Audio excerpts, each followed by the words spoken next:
شوی پاتې بې رهبره بې څښتنه خدای د مل شه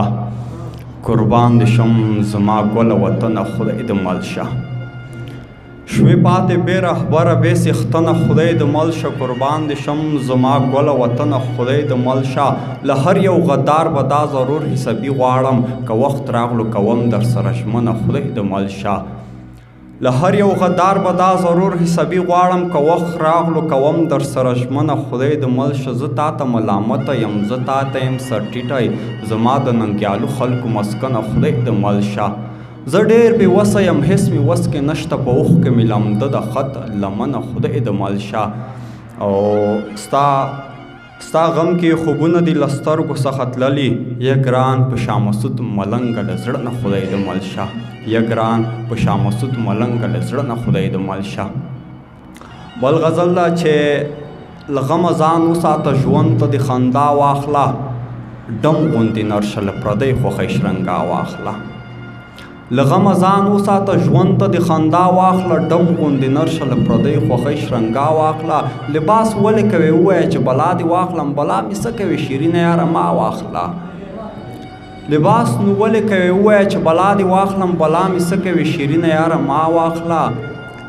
چې د اسلام خبره کړو نو ترهګر مو بولي او که د خپل کام خبره کړو نو بنیادګر مو بولي او که حق مو وغوښت نو بهانه راته درا جوړه کړي ران ونور پر مونږه کربلا جوړه کړي د ده به زور وي دا چې مونږ ورته خواران لیده شو په حق غوښتلو ورته مونږ ایجنټان لیده شو د ده د لاسه نن شملې زمونږ نه سکورې شولې خویندې او لوڼه مو په هر ځای کې سرتورې شولې په هر چیک پوسټ هره څوکۍ په هره لار ودرېدلې فقط یو لس روړو ته په قطار ودرېدلې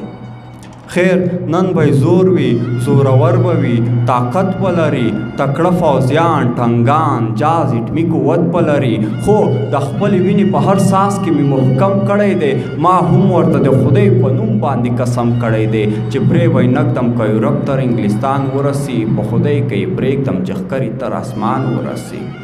یو مسلمان بل افغانان او پښتانه یادېږو په ټول تاریخ د ننګ او غیرت په حواله یادېږو زرین تاریخ لرو تاریخ مو ټول له ننګه ډک دی یو مجاهد ولس نو ځکه ټول له جنګه ډک دی موږ د هر دور فرعونیانو ته ټټر وهلی لا مو لاسونه دي ترې وست لا مو ترې سر وهلی